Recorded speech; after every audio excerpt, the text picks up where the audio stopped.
الحمد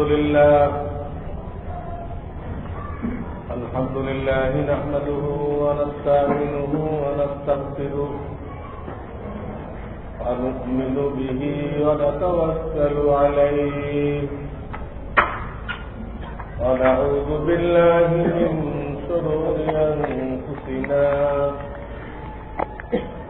ومن سيئات أعمالنا من يهده الله فلا مضل له ومن يضلل فلا هادي له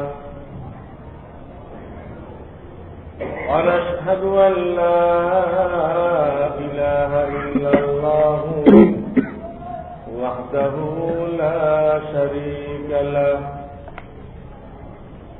ونشهد أن سيدنا ومولانا محمدا عبده ورسوله صلى الله تعالى عليه وعلى آله وأصحابه وبارك وسلم أما بعد فأعوذ بالله من الشيطان الرجيم بسم الله الرحمن الرحيم قد نرى تقلب وجهك إلى السماء فلنولينك قبلة ترضاها فول وجهك شطر المسجد الحرام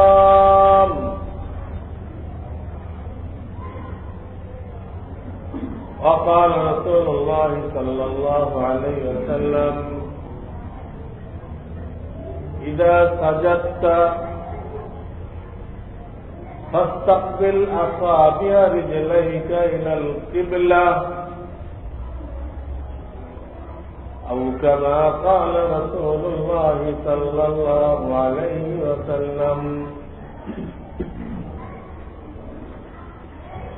बुजुर्गान मुहतरम अल्लाह ताआलार फजल करमे নামাজের বাইরে যে কতগুলো শর্ত আছে যার প্রত্যেকটা ফরজ যেগুলো বাদ হয়ে গেলে নামাজ বাতিল হয়ে যায় নষ্ট। এই ফরজগুলোর আলোচনা বিগত কয়েক জুমা থেকে শুরু হয়েছে। আজকেও ইনশাআল্লাহ সেই বিষয়ের আলোচনা চলবে। এটাই বান্দা হিসেবে আমাদের দায়িত্ব। আমরা যদি আল্লাহর ইবাদত বন্দেগী নিয়ে ফিকির করি তো আমাদের জরুরত নিয়ে স্বয়ং রব্বুল আলামিন ফিকির করবেন।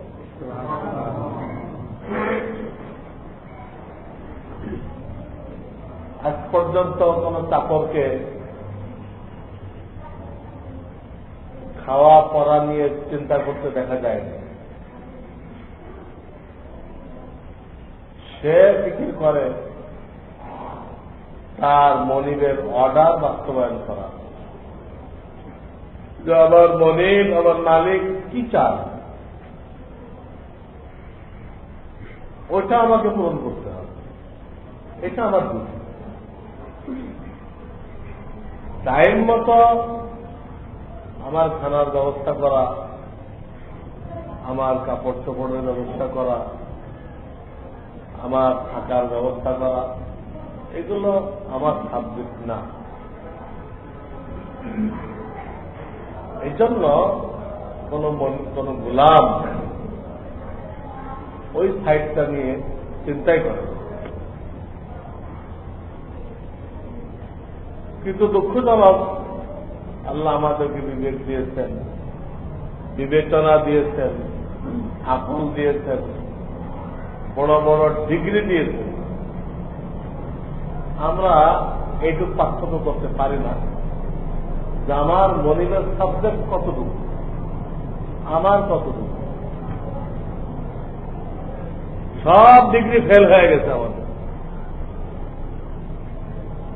ডিগ্রির দাবি ছিল তুমি তোমারটা নিয়ে গবেষণা করো, মনিবেরটা নিয়ে তোমার মাথা ব্যথার দরকার নেই, ওটা তার জন্য রেখে দাও, তোমার ম্যাটার না, ওটা তোমার সাবজেক্ট। কিন্তু আমরা এত আকল লয়ে, এত বুদ্ধি লয়ে, আমাদের কত লোকের নামের সাথে বুদ্ধিজীবী টাইটেল পড়ে গেছে। এই টাইটেল পড়ার পরেও এই পার্থক্যটা করতে পারতেছি না। আমার দায়িত্ব কি, আমার মালিকের দায়িত্ব, তার যেটা দায়িত্ব এর খবরও নেই তার। আপনার মনিবের যেটা দায়িত্ব ওইটা হলো সে টানাহাসা করতে, খাওয়ার কি ব্যবস্থা হবে, থাকার কি ব্যবস্থা হবে, এইগুলো ফিকির করবে। আমার ছেলের থাকার ব্যবস্থা হবে কি, তার একটা গাড়ি কিভাবে হবে। আর এক ভদ্রলোক পাইলাম, আমার সাথে কথা হয়েছিল গুলশানে, উনি আরো উন্নতি করতেন। অধিকাংশ লোক তো এই পর্যন্ত গবেষণা করে আমার ছেলের থাকার ব্যবস্থা কি হবে, আলাদা বিল্ডিং, 3 ছেলে আছে, 3টা বিল্ডিং তো বানাই দিতে হবে, 3 জনের 3টা গাড়ি, গাড়ি বাড়ি গাড়ি করে দিতে হবে। তো আমি তাদের খোদা ওই ভদ্রলোকরা দেখলাম উনি আর এক ডিগ্রি উন্নতি করতেন। ওনার ছেলেদের যে ছেলে আছে তাদের জন্য চিন্তা করতেছেন, আর এক ধাপ অ্যাডভান্স হয়ে গেছে। 3 পুরুষের কথা হয়েছে, অথচ তারটা আল্লাহ তাকে দায়িত্ব দেয়। তোমার খোদাও তো আমি, তোমারটাকে তুমি করো, তোমার রেজেক্ট তো আমি পৌঁছাই। আজকে আমরা কারণের চিন্তাধারায় চলে গেছি। কারণকে যখন হযরত মূসা আলাইহিস সালাম বললেন যে আল্লাহ তাআলা তোমার উপর অনুগ্রহ করেছেন, তুমি আল্লাহর গরীব বান্দাদের উপরে অনুগ্রহ করো, যাকাত থেকে তাদের কিছু কিছু দাও। আহসিন কামা আহসানাল্লাহু ইলাইক, কোরআন কারীমের আয়াত। দেখেন কারণের মাথা কত নষ্ট ছিল। সে মূসা আলাইহিস সালামকে বলল যে আপনি যে বললেন আল্লাহ ইহসান করছে, তাই আমি আল্লাহর বান্দাদেরকে করব, আল্লাহ কখন করলেন? কারণ এটাই বুঝতে পারতেছে না আল্লাহ কোন ভাগে ইহসান করলেন, ও দেখতে পাইতেছে না। সে করতেছে ওর পরবর্তী আয়াত, ক্বালা ইন্নামা উতীতুহু আলা ইলমিন ইনদি, আমার যে নিজস্ব জ্ঞান গরিমা আছে, আমি যে ব্যবসার টেকনিক জানি, এইগুলো খাটায় আমি এই সম্পদের পাহাড় জমা করছি। কিন্তু আমি করলাম তো আল্লাহ কখন করল?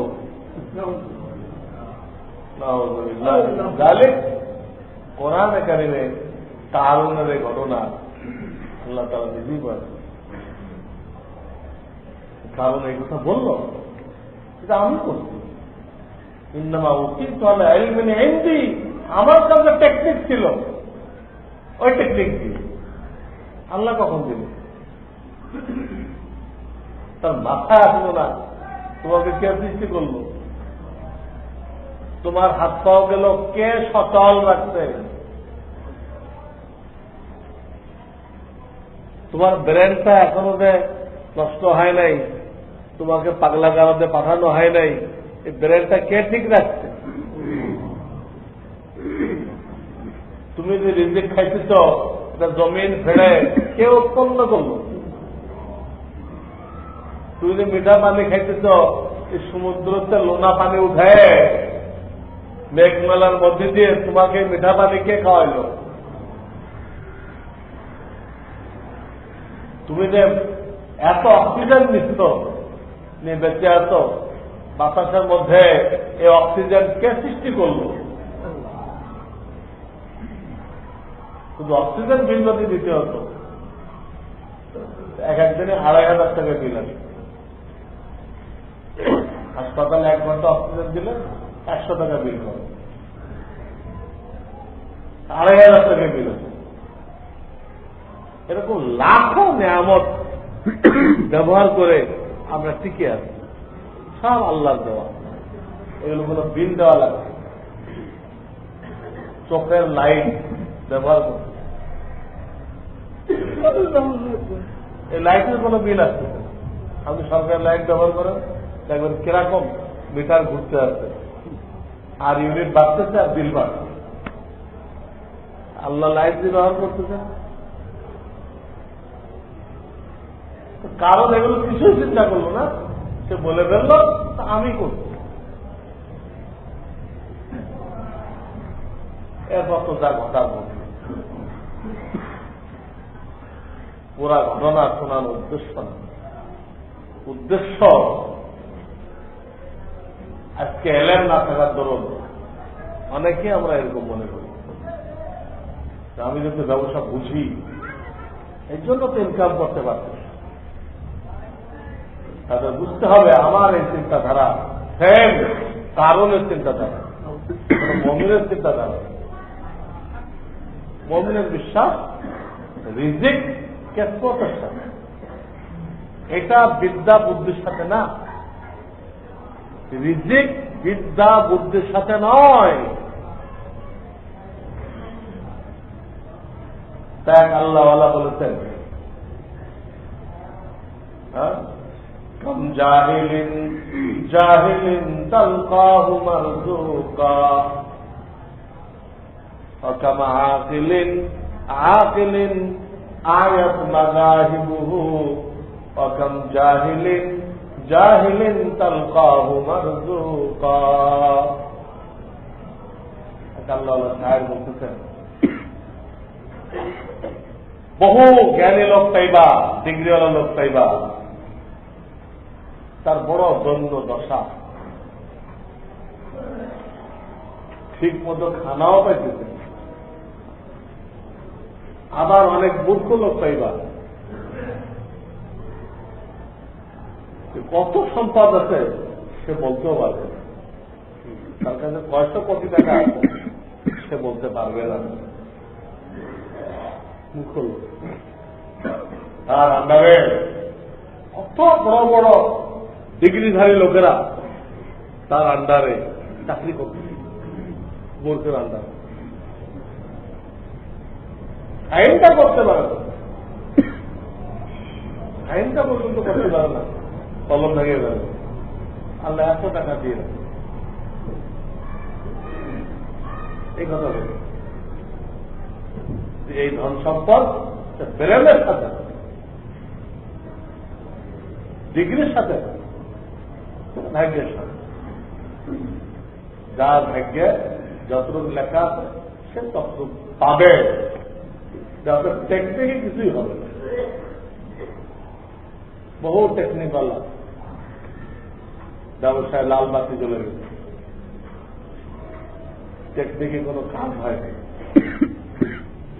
আবার অনেক বোকা মানুষ অনেক লাভবান হয়। আল্লাহ এই হল মুমিনের বিশ্বাস, এটা ঈমানের অংশ।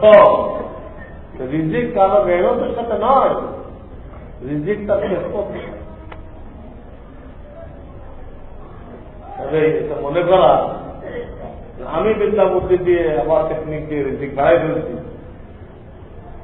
এটা কুকুরি আকিদা, কিন্তু কারণের আকিদা। আমি যে কথাটা শুরু করেছিলাম ওটা ইমানের অংশ, যে আপনার আমার সাবজেক্ট মনিবের ইবাদত। মনিবের ইবাদত করব, তিনি কোন একটা হালাল শর্ত অবলম্বন করার জন্য হুকুম দিয়েছেন, একটা শর্ত আপনি আমি ধরি, আর বেশি দায়িত্ব নেই। আল্লাহর ইবাদত করি, আর তিনি হুকুম দিয়ে রেখেছেন কোন একটা হালাল শর্ত, যেটা তুমি পারো, যেটা তুমি বুঝো, এটা ধরে রাখবে। আল্লাহ ওটার মহতাজ না, ওই শর্তটার মহতাজ না, কিন্তু আল্লাহ তাআলা দুনিয়াতে এর একটা সিস্টেম রাখছেন। তিনি নিজেকে পর্দার আড়ালে রাখবেন, তার মাধ্যমে দিলেন। দুনিয়াতে আল্লাহ তাআলা একটা সিস্টেম রাখছেন, তিনি নিজেকে আড়াল করে রাখবেন, আর কোন একটা মাধ্যমে আপনাকে রেজেক্ট করতে হবে। এই জন্য হযরত মারিয়াম যখন হযরত ঈসা আলাইহিসসালামকে ভূমিষ্ঠ করলেন, ঈসা আলাইহিসসালাম তো আল্লাহর কুদরতে হয়েছে, বাপটা কোরআন সাক্ষী দেয়। তখন হযরত মারিয়াম আলাইহিস সালাম উনি একটা খেজুর গাছে দিতেছিলেন। তো আল্লাহ রাব্বুল আলামিন চাইলে ওই খেজুর গাছকে হুকুম দিতে পারতেন যে খেজুর তুমি মারিয়ামের আশেপাশে পড়ো, যাতে মারিয়াম ওইখান থেকে খেয়ে। কোরআন সাক্ষী দেয় যে আল্লাহ এক করেন নাই। তিনি মারিয়ামকে দায়িত্ব দিলেন, হুজ্জি ইলাইকি বিজিযিন নাখলা তুসাকিত আলাইকি রুতাবান জানিয়া। হে মারিয়াম, তুমি হাত দিয়ে এই গাছটাকে একটু ধাক্কা দাও, একটু ধাক্কা দাও। অথচ আমারও ধাক্কায় কিন্তু খেজুর গাছ ঢালবে না, তবুও বললেন আল্লাহ। সে তো আল্লাহ দুনিয়াতে মাধ্যমে করেন, আল্লাহ একটা সিস্টেম করতে দেয়, তাই হাত দিয়ে ধাক্কা দিতে বললেন। হাত দিয়ে ধাক্কা দিলেন, তো গাছের তলে ছিলেন, আর উপর খেজুর পড়তে লাগবে। উনি সেই খেজুর এখান থেকে মাসলাই হয়ে গেছে যে মায়েরা যখন সন্তান প্রসব করবে, তার শরীরে যে ঘাটতি হয়ে গেছে, এটা পুরা করার জন্য সবচেয়ে মেইন উপাদান হল খেজুর। যে কারণে আল্লাহ তাআলা মারিয়ামকে আলাইহিস সালাম খেজুর খাওয়ার নির্দেশ দিলেন। আমার এখানে উদ্দেশ্য কোরআনের আয়াত পড়ে যে আল্লাহ তো সরাসরি খেজুর দিতে পারবে, আমার ওকে ধাক্কা দিতে বললেন কিন্তু, যেহেতু দিনের সিস্টেম রাখতে নেই, মাধ্যমে বলবে। তাই আপনাকে আমাকে বলেছেন ওটা মাধ্যম ধরে রাখো, ওটা তোমাকে রিজিক দেবে না, ওটা আমি আল্লাহর পিয়ন, ওই পিয়ন দিয়ে আমি মাওলা তোমার কাছে রেজেক পৌঁছাই দিব, ওটা তোমার রিজিক দেওয়ালা। তুমি চাকরি করতেছ, পিয়ন, দোকানে বসতেছ, পিয়ন, আল্লাহর পিয়ন, রিক্সা চালাইতেছ, আল্লাহর পিয়ন এই রিক্সা, জমিনে মেহনত করতেছ, জমিন আল্লাহর পিয়ন, কেউ দেয় নেওয়ালা। ওই পিয়নের মাধ্যমে আল্লাহ তাআলা আপনার কিসমতের রিজিক আপনার কাছে পৌঁছাই দিবে। হালাল পথে থাকলেও দিবে, হারাম পথে গেলেও বেশি পাবে, ওইটুকু পাবে। মাঝখান দিয়ে গুনাহগার হয়ে গেল, হারাম পথে গেল, নামাজ ছেড়ে দিল, জামাত ছেড়ে দিল পয়সা বাড়ানোর জন্য, কিচ্ছু লাগবে। কেসপথ থেকে বাড়ানো যাবে। প্রত্যেককে মায়ের পেটে থাকা অবস্থায় রু দেওয়ার আগে যখন তার বয়স 4 মাস 3 চিল্লা হয়ে গেছে, মায়ের পেটে যখন 3 চিল্লা দিচ্ছি আমরা, তখন রিজিক লিখে দেওয়া হয়ে গেছে, তারপর রু দেওয়া হয়েছে। 3 চিল্লা মানে রু দেওয়া, 3 চিল্লার আগে কোনো রু নেই। বুঝতেন চিল্লা করতে গেছে, ওখানে চিল্লা দেওয়া হলো। 3 চিল্লা মানে 340 দিন। যাই হোক, কাজেই বান্দা হিসেবে আপনার আমার দায়িত্ব আল্লাহর ইবাদত করা, একটা হালাল ফল ধরে রাখা, আর রিজিক পৌঁছানোর দায়িত্ব আল্লাহ। আপনার জরুরত পুরা করা আল্লাহ গবেষণা করতেছেন, তিনি ব্যবস্থা করতেছেন, তিনি হাকিম, তিনি হাকেম। হাকিম মানে তিনি সমস্ত বাদশার বাদশা, আবার তিনি হেকমতওয়ালা। আপনাকে কতটুক দিলে আপনার দিন ইমান ঠিক থাকবে, অতটুক দিবেন, বেশি দিবেন। যদি আল্লাহ মনে করেন আপনাকে বেশি দিলে অসুবিধা আছে, বেশি দিলে আপনি বিশ্বকাপ দেখার জন্য চায়না চলে যাবেন, আপনাকে দিবেন। অনেকে পয়সা বেশি পাইলে যত দুনিয়ার নাজায়েজ কাজ আছে, হ্যাঁ, এসব করে বেড়ায়, অথচ আল্লাহ তাকে চায় যে সে আমার দিনের উপর থাকুক। তো গুনাহ থেকে বাঁচানোর জন্য তাকে আল্লাহ তাআলা জরুরত পরিমাণ দিবেন। আমাকে আফসোস করে মনে করা উচিত, আল্লাহ আমার বন্ধু, আল্লাহ আমার অভিভাবক, তিনি যা ফয়সালা করবেন ওটার মধ্যে আমার কল্যাণ। আমার মাথায় ধরুক আর না ধরুক, ওটার মধ্যেই কল্যাণ। ওর বাইরে গেলে আমার মুসিবত আছে, ধ্বংস আছে। আমাদের আর দায়িত্ব নেই, হালাল সোজ ধরে রাখবো, আর এই নামাজ রোজা এগুলো ঠিক করবো। তো দুনিয়া তো কামিয়াবি, কবরেও কামিয়াবি, হাসরের ময়দানও কামিয়াবি। আমি বারবার বলে থাকি, দুনিয়া আখিরাতের ছায়া, দুনিয়া আখিরাতের ছায়া। যে আখিরাতকে ঠিক করছে, অর্থাৎ নামাজ রোজা ঠিক করছে, নামাজ রোজা ঠিক করা মানে আখিরাত ঠিক করা। আসল যে ঠিক করছে তার ছায়া ঠিক হবেই, তার দুনিয়া মর্যাদার হবেই। আর যে আসলকে নষ্ট করে দিচ্ছে, আখিরাতকে বিগড়াই দিচ্ছে, সে এখানে যত কোটি টাকার মালিক হোক, কারুনের দৌলত জমা করুক, আর সাদ্দাদের রাজপ্রাসাদ তৈরি করুক, আর হামানের প্রধানমন্ত্রিত্ব হাসিল করুক, কিচ্ছু লাভ নেই, সে অশান্তিতে থাকবে। যেহেতু আখিরাত নষ্ট করছে, মূলটা নষ্ট করছে। মূলটা নষ্ট করার পরে ছায়া ভালো হবে কেমনে? আসলটাই নষ্ট, ভাঙাচুরা। এই জন্য দুনিয়াতে শুধু ওই কটা লোকরা সুখী পাইবেন যারা আখিরাতকে দুরুস্ত করবে, যারা হালাল হারাম চিন্তা করে চলবে, এই কয়টা লোকরা সুখী পাইবে। এর বাইরে যাওয়া সবাই অশান্তি অশান্তি অশান্তি। আপনার সামনে হয়তো অট্টহাসি দিবে, কিন্তু এই অট্টহাসির মধ্যে কত যে মুসিবত লুকায়িত, আপনি ভিতরের খবর নিলে বুঝতে পারবেন কি পরিমাণ অশান্তিতে তার জীবন কাটতেছে।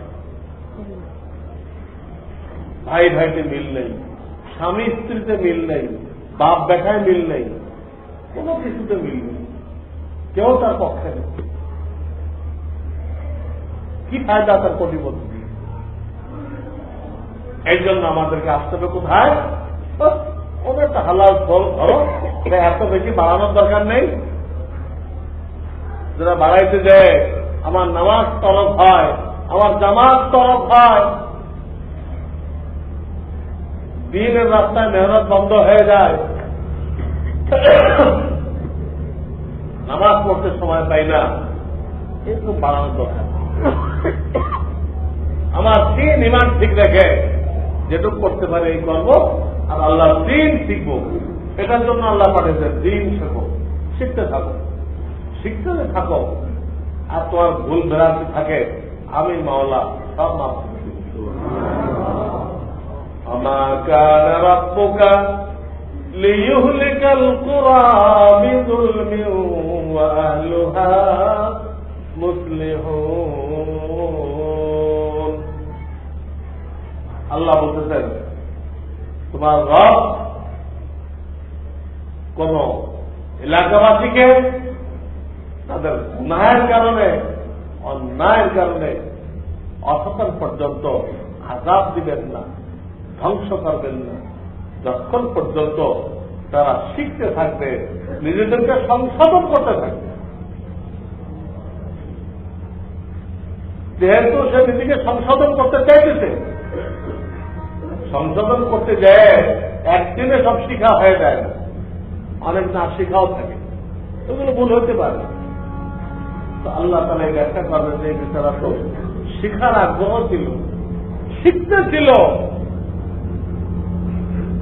এর ভুল না। কোরআনে কারিমে আল্লাহ রাব্বুল আলামিন এই ওয়াদা করেন। এই জন্য আমি বলেছিলাম আমাদের এইগুলো শিখতে হবে। নামাজ, ইমানের পরে সবচেয়ে বড় ইবাদত এটা। ইমান তো একবার আনতে হয়, প্রত্যেকদিন ইমান আনার দরকার। এরপরে ওই ইমানের পরে কায়েম থাকতে হয়, ওই ইমানকে নষ্ট হওয়া থেকে সেভ করতে হয়, ওই ইমানকে আরো মজবুত করার জন্য দাওয়াত দিতে হয়। ইমান আনার পরে কাজ হল ইমানের পরে কায়েম থাকা। এক সেকেন্ডের জন্য ইমান থেকে আলাদা হবে, কায়েম থাকতে হবে। ইমানকে সংরক্ষণ করতে হবে, কুফরি কথা বলে ইমান নষ্ট করা যাবে। ইমানকে মজবুত করতে হবে। মানুষ যখন দাওয়াত লাগায়, আল্লাহর বহত্তর বয়ান শোনে, আল্লাহর কুদরতের বয়ান শোনে, তো তার ইমান মজবুত হয়। ইমান মজবুত করা এটা একটা দায়িত্ব। এই জন্য দায়িত্ব যদি ইমান লটপটক থাকে, তো যে কোনো মুহূর্তে ইবলিসে হামলা করে ওটা হাইজ্যাক করে নিয়ে যেতে হবে। মৃত্যু পর্যন্ত ইমান আমলকে সংরক্ষণ করতে হবে। ধন সম্পদ যেভাবে হিফাজত করতে হয়, ব্যাংকে রাখে, আলমারির মধ্যে সিন্ধুক আছে, সিন্ধুকের মধ্যে কুটুরি আছে, কুটুরির মধ্যে ফাঁক আছে, কুটুরিতে না রেখে ফাঁকের মধ্যে রাখে। এই পর্যন্ত পৌঁছলেও করে টাকাটা সেফ থাকে, তো ফাঁকে তো দেখবেন। হ্যাঁ, এত মানুষ ঠিক তার ইমান থাকে। ইবলিস নামক হাইজাকার থেকে এইভাবে সংরক্ষণ করতে হবে। এই জন্য ইমান দাবি করে, এর জন্য একটা মেহনত দাবি করে যে কিছু না কিছু দাওয়াতের জন্য সময় বের করে ইমান মজবুত। তাহলে এই পাকাপোক্ত ইমান ইবলিসে হাইজাক করতে পারবে না। কচুর পাতার পানির মতো ইমান কোন রকম, এখন আছে তো তখন নেই। এক বিপদ আসলেই নামাজ ছেড়ে দিল। এক বিপদ আসছে, 5 লাখ টাকা লস হয়ে গেছে, আর পয়লা কাতার তার আগে আর মসজিদেই নেই, তার কি হবে? এত পয়লা কাতার নামাজ পড়লাম, 3 দিনের চিল্লা লাগাইলাম, তারপর আল্লাহ আবার দেখলো না, তার কি হবে? কেনটা কষ্টের আল্লাহ তাআলা, এর মধ্যে কি কি হিকমত আছে এটা আপনার জানা নেই। এই জন্য ওই অবস্থা আপনার রাজি থাকতে হবে, এর মধ্যে কোন হিকমত আছে, এর মধ্যে কোন হিকমত আছে।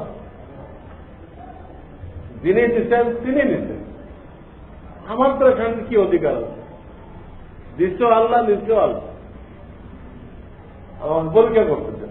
আমি সবাই করি, দেখা যাবে যে আল্লাহ তাআলা 5 লাখ নিয়ে 20 লাখ দিয়ে দেবে। এমন তো করতে পারে 5 লাখ নিয়ে 20 লাখ দিয়ে দেবে। তুমি আগে হাল ছেড়ে দিল, রাত নামাজ পড়ে কি হবে? তো ফেল।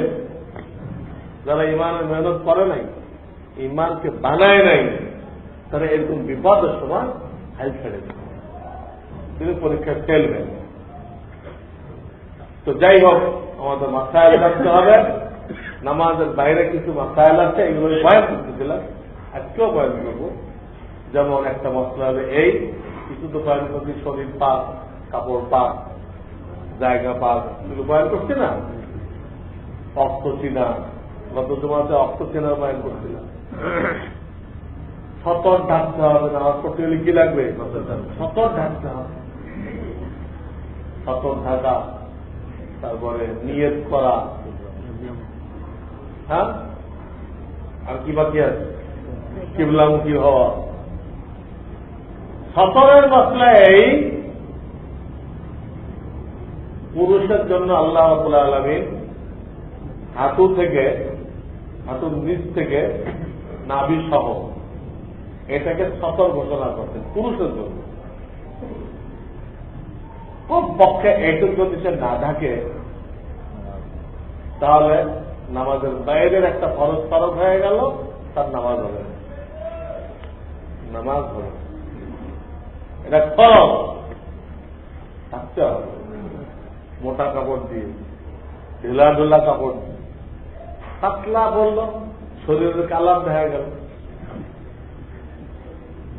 টিপা বলল, টিপা, হ্যাঁ, যে টিপার উপর দিয়ে সতরের আকৃতি প্রকাশ পেয়ে গেল, এটাও হবে না, এটা 70 টাকা হয়নি। একে শরীয়তে 70 টাকা বলে না। আকৃতিও প্রকাশ করা না যায়, খেয়াল করতে হবে। কেন লম্বা জামা পড়তে হয়? সিজদাতে গেলে অন্তত জামা যেন লম্বা থাকে, সতরের আকৃতি পিছন থেকে না দেখা যায়। এর জন্য শরীয়তে জামা অন্তত হাঁটুর নিচ পর্যন্ত থাকা জরুরি। আনা তো শত কাপড়ের মধ্যে প্রকাশ পাবে, বেহায়াই, এটা 70 টাকা হয় না। কয় না আমার তো হইতে দিল, হইতে থাকলে কি হল? কি বলে দেখা হইতে কি বলে? ব্যাগ ছিল, ব্যাগ, ব্যাগ ছেড়ে লাভ হল। যাই হোক, এগুলো বুঝতে হবে।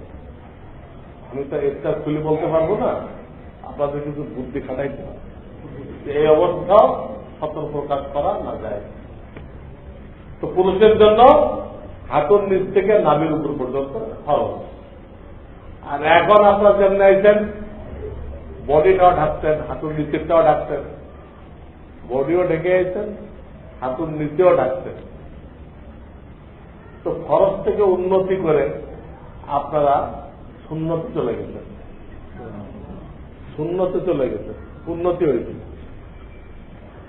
আমাদের মাথাটাও ঢেকে আসতে পারেন রুমাল দিয়ে, পাগড়ি দিয়ে, আর একটা উন্নতি হবে, মুস্তাহাব, আর 1 ডিগ্রি, বুঝছেন নাকি? স্টার মার্কে চলে গেলে। এখন তো মাথাটা আধা ঢাকতেন, আর তো পুরা ঢাকলে আর কি, আর তো উন্নতি হল। কিন্তু এদিকে বাড়াবেন, ওদিকে টাকুন নিচে বাড়াবেন না, কিন্তু ওদিকে বাড়াই দিলে আবার ডিমোশন শুরু হয়ে যাবে, বুঝছেন? ফরজ থেকে সুন্নত হয়েছিল, সুন্নত থেকে মুস্তাহাব হয়েছিল, আর যে দিলেন টাকুন নিচে আবার হয়ে গেল হারাম, সবগুলো মাটি হয়ে গেল। ওই দিক নামাই দিয়ে সব মাটি করে দিতে, ওইদিকে টাকুন নিচে নামা যাবে।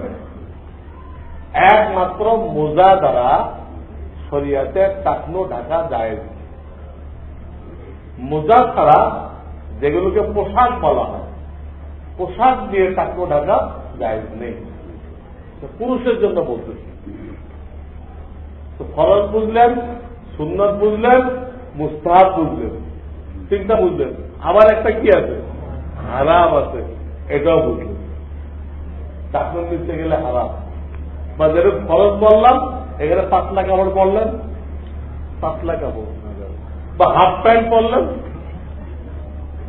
ইংরেজরা শিখাই দিয়ে গেছে ব্যায়াম করার তরিকা কি।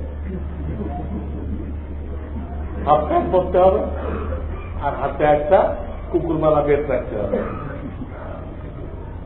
ওটা খুব ইংরেজদের সুন্নত হিসেবে আমরা এটা ছাড়ি। ইংরেজদের সুন্নত শরিয়াতে তো হাফ প্যান্ট যায় নেই। এখন ইংরেজদের তলব রস, যখন দেখতেছে হাফ প্যান্ট পরলে সব হাঁটুতে রোগ হয়ে যেতেছে, হ্যাঁ, হাঁটু অচল হয়ে যেতেছে। এখন তারা ফিরে আসছে ইসলামের দিকে, আচ্ছা একটু নামাই দাও। হ্যাঁ, এখন আবার তারা কিন্তু হাফ প্যান্ট পরতেছে না, হাফ প্যান্ট পরতেছে না, হাঁটু ডেকে দিচ্ছে। এতদিন আল্লাহ রসুল করেছে তা শোনে নাই।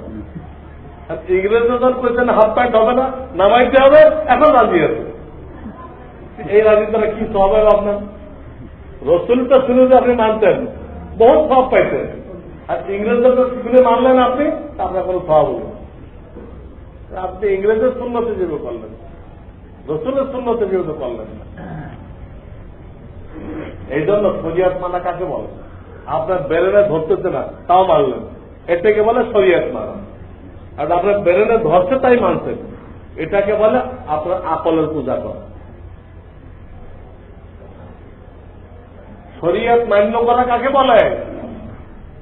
যে আপনার মাথায় ধরতেছে না, শরিয়াত এরকম করলো কেন, মাথায় ধরতেছে না তাও মানছেন, এটাকে বলে আপনি আল্লাহ আল্লাহ রসুলকে মানলেন। আর তাহলে চিন্তা ভাবনা করে মাথায় ধরছে, ধরার পরে মানছেন। এতদিন মানেন নাই, আজকে মাথায় ধরছে, ও এই অসুবিধা, হাঁটু না ডাকলে এই রোগ হয়, আচ্ছা ঠিক আছে তাহলে কালকে তো ডাকবে, এখন রাজি হয়েছে। এটা শরিয়াত মানা হলো না, আপনার আকলের পূজা করা হলো, ইংরেজদের সুন্নতের অনুসরণ করা হলো। এখানে কোনো সব পাওয়া যাবে না, বুঝে আসবে না, তাও মানতে হবে। ওটার নাম আল্লাহকে মানা।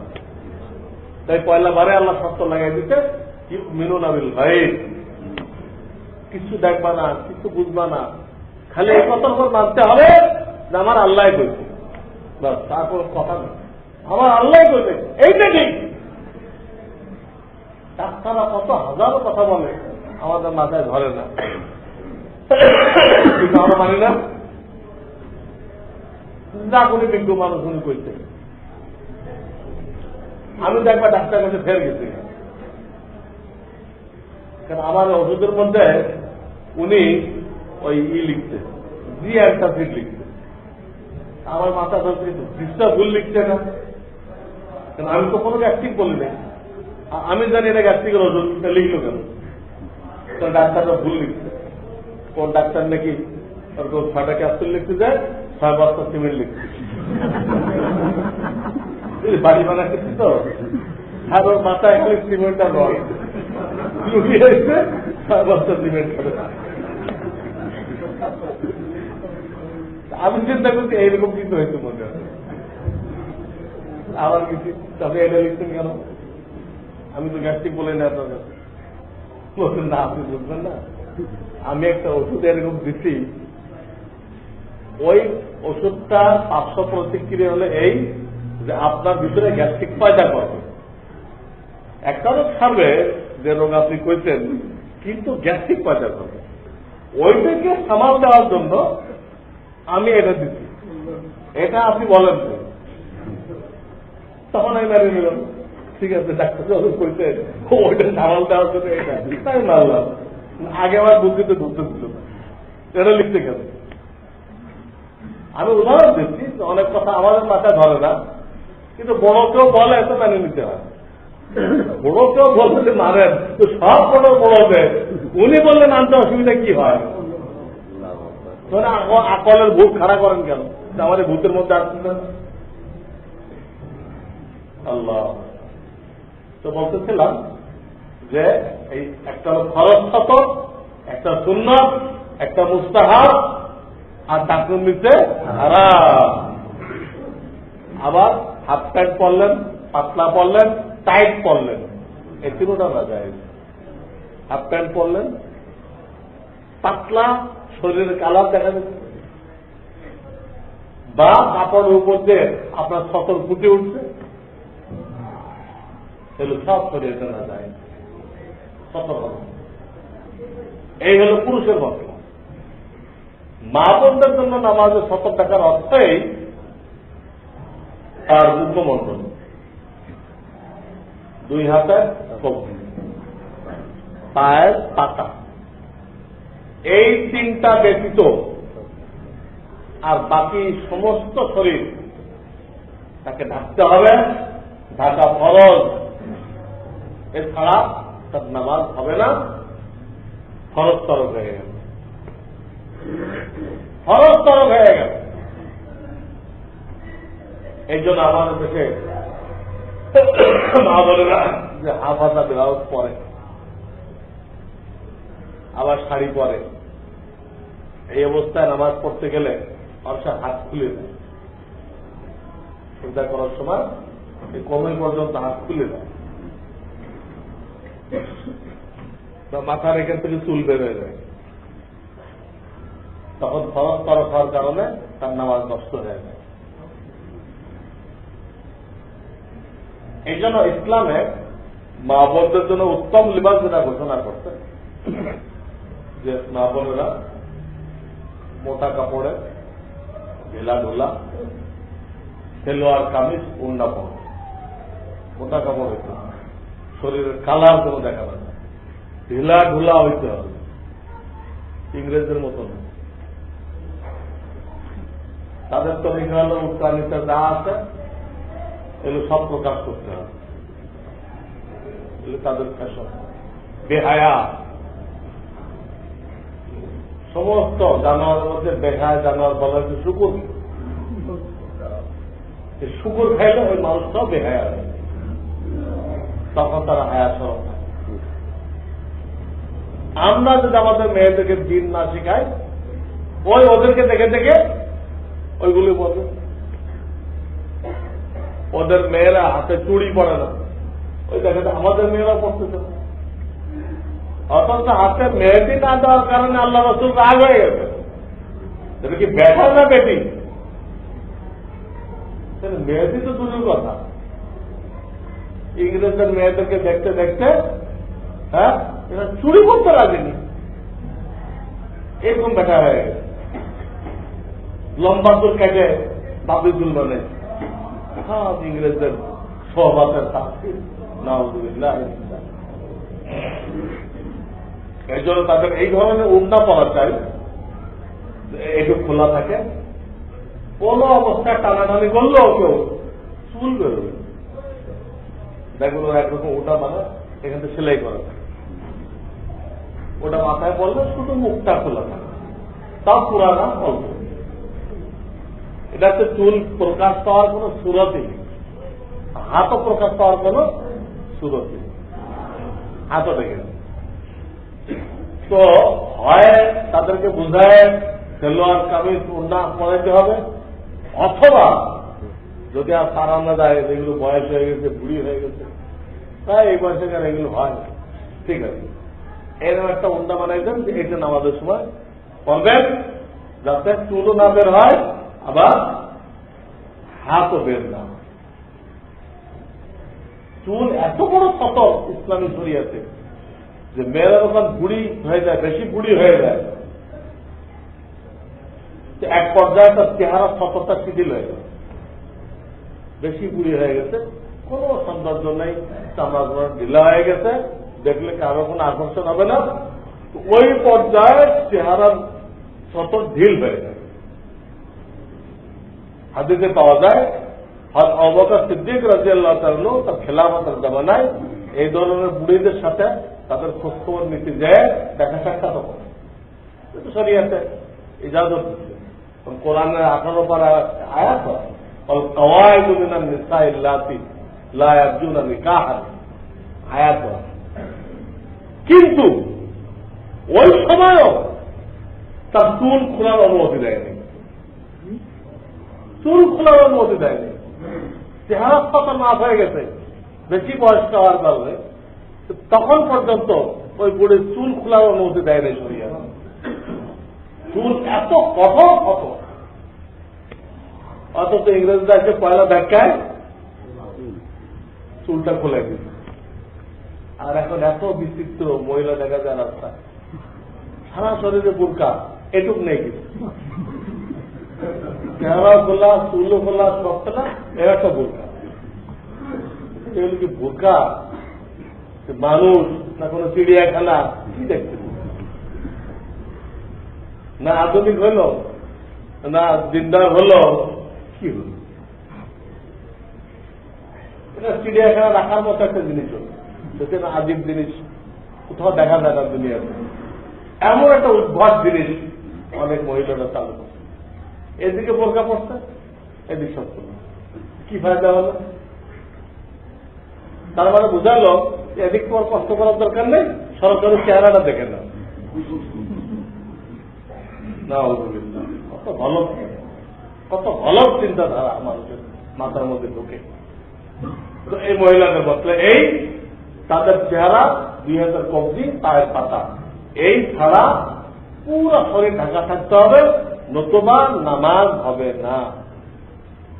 তার জন্য বললাম হয় সেলোয়ার কামিজ উন্না দেন, অথবা এমন একটা উন্না বানাই দেন কোন অবস্থায় চুল দেখা যাবে না, কোন অবস্থায় হাত দেখা যাবে, হাতে এরা দেখা যাবে, এত বড়। এই হল সতরের কথা। আর একটা হল নিয়ত। নিয়তের মশলা কি? অন্তরের ইচ্ছাকে নিয়ত বলে, মুখে বলার কোন জরুরি কিচ্ছু না। এটাকে নিয়ত ফরজ করা হয়েছে, নামাজের বাইরের একটা ফরজ। এটা মূলত এটা হল অন্তরের জিনিস, অন্তরে নিয়ত করলে হয়ে গেল। মুখেরটা জরুরি নয়, তবে এটাকে মুস্তাহাব সাব্যস্ত করতে। মুখে বলাটা কি মুস্তাহাব, আসল অন্তরের না। এজন্য অন্তরে আছে যে আমি জোহরের নামাজ পড়তেছি, মুখে কইতে আছেন আসরের নামাজ পড়তে হবে, তা আপনার কোনো ক্ষতি হবে না। যেহেতু মুখেরটা ধর্তব্য না, ধর্তব্য কোনটা? অন্তর। আমি জোহর পড়তেছেন বা জুমা পড়তেছেন, মুখ দিয়ে কইতেছেন মাগরিব, কি আসর, কিচ্ছু ক্ষতি হবে না।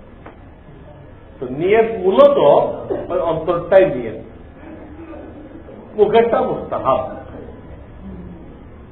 মুস্তাহাব একা যখন নামাজ পড়বেন তখন শুধু নামাজের নিয়ত করবেন, শুধু নামাজের নিয়ত। জোহরের 4 রাকাত সুন্নত পড়তেছি, মাগরিবের 2 রাকাত সুন্নত পড়তেছি, এটুকু নিয়ত। কিন্তু যখন জামাতের সাথে পড়বো আমরা, তখন কিন্তু আপনাকে 2টা নিয়ত করতে হবে, নতুবা নামাজ হবে না। একটা হল নামাজের নিয়ত, আর হল ইমামের একটা দান নিয়ত। এই 2টা নিয়ত একত্র করতে হবে, একটা করলে হবে না। শুধু ইমামের কইলেন তাও হবে না, শুধু ওই নামাজের কইলেন তাও হবে না। একটু পর আমরা জুমার ফরজ পড়ব, জুমার ফরজ পড়তেছি, এটুকু কইলেন হবে না। এই ইমামের একটা ব্যয় পড়তেছি, হবে না, মিলাইতে হবে। জুমার 2 রাকাত ফরজ এই ইমামের পিছনে পড়তেছি, এই হল নিয়ত। যে কোনো অর্থে ইমামের পিছনে শরীক হবেন, আপনাকে তখন 2টা নিয়ত করতে হবে, ওই নামাজের আর ইমামের একটা দাম। 3 নম্বর কথা খেয়াল করেন, মুখের যে নিয়ত মুস্তাহাব, এই মুস্তাহাব নিয়তে কি শব্দ বলবেন, কি শব্দ বলবেন? বিভিন্ন ধর্মীয় কিতাবে নওয়াইতা মুসাল্লিয়া কয়ে অনেক নিয়ত লেখা আছে না? এইগুলো কোনো কোরআনের কিছু না, হাদিসেরও কিছু না। এইগুলো কে বা তাহারা লিখছে নিজের পক্ষ থেকে, ওইটা পড়লে বোঝা যায় যারা লিখছে তারা আরবিতে অতটা পারদর্শীও ছিল। তারা এইগুলো লিখে দিতে, এইগুলো মুখস্থ করতে যায় অনেক লোক হিমশিম খেয়ে গেছে। এত রকম নিয়ে আর অর্থ বোঝে না তো। হ্যাঁ, এই আব্বা খালাটা করতে করতে ইমানওয়ালা দোয়াল্লিন চলে গেছে, ও আব্বা খালাটা মিলাই দিচ্ছে।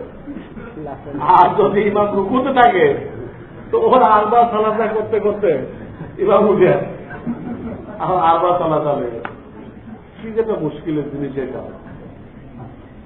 এই জন্য এটা ওলামায়ে কেরাম বলে এটা না লিখলেই ভালো হতো, না লিখলেই ভালো ছিল। আর যদি লেখেও কেউ তাহলে এত লম্বা করে না লিখে তো শর্টকাট করে লিখতে হবে। যেমন হজের ব্যাপারে আল্লাহ রসুলের নিয়ত পাওয়া যায়, নামাজের ব্যাপারে রসুল কি শব্দে নিয়ত করতেন তা কোন হাদিসে আমাদের নজরে পড়ে। নিয়ত তো করতেন, ওই শব্দটা যে হাদিসে আছে ওই শব্দ আমাদের সামনে পড়ে নেই। হজেরটা পড়ে আল্লাহুম্মা ইন্নী উরিদুল হজ, আল্লাহুম্মা ইন্নী উরিদুল হজ ফায়াসসিরহু লি ওয়া তাকাব্বালহু মিন্নি।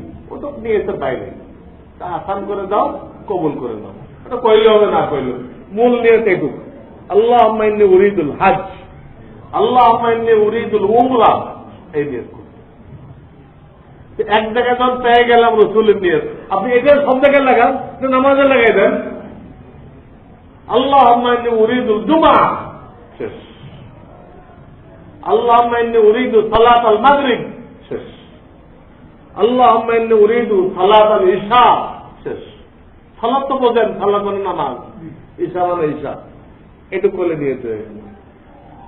আর এটুকু মুখস্থ হতে কঠিন হইতো না। আল্লাহুম্মা ইন্নী উরিদু সালাতাল ফজর, আল্লাহুম্মা ইন্নী উরিদু সালাতাল যোহর, এটুকু নিয়ে এটুকু নিয়ে তাহলে শর্টকাট হয়ে গেল।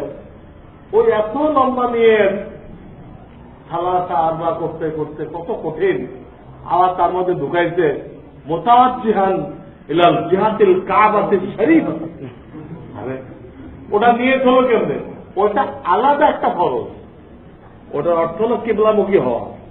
কিবলামুখী হওয়াটা তো নিয়তের কোনো অংশ নাই। এটা নামাজের বাইরে যে বিভিন্ন ফরজ আছে না, নিয়ত একটা ফরজ, কিবলামুখী হওয়া আর একটা ফরজ। ওটা নিয়তের মধ্যে ঢুকাইতেছেন। বলবেন যে কি অসুবিধা? অসুবিধা এই যে আপনি এক ফরজে আর এক ফরজ ঢুকাই দিলে আর একজন এসে আরো কয়েকটা ফরজ ঢুকাই দিবে, তখন কি হবে? আরেকজন এসে কইবে কি, আল্লাহ আমি 5 জায়গায় দাঁড়াইয়া 5 কাপড় পরিয়া সতর ঢাকিয়া অস্ত চিনিয়া কিবলামুখী হইয়া,